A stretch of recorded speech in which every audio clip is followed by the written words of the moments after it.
ភ្នំធានជូត្រូវបានគេស្គាល់ថាមានទេសភាពធម្មជាតិដ៏អស្ចារ្យដែលរួមបញ្ចូលនូវភាពស្រស់ស្អាតនៃភ្នំថ្មក្រានិកដ៏ប្លែកៗទឹកជ្រោះខ្យល់អាកាសបរិសុទ្ធនិងពពកអាប់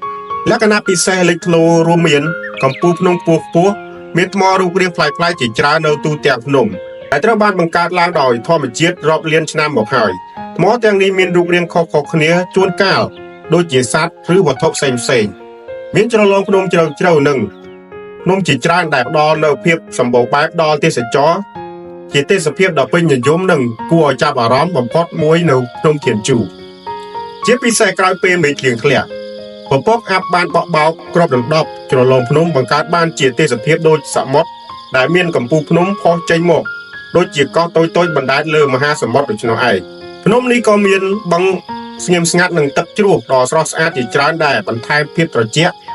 និងរស់រវើកដល់តំបន់ភ្នំធានជូក៏មានប្រវត្តិសាស្ត្រនិងវប្បធម៌មួយយូរលង់ណាស់មកហើយដោយមានប្រាសាទបុរាណនិងវត្តអារាមជាច្រើនដែលសាងសង់តាំងពីសម័យបុរាណមកម្ល៉េះ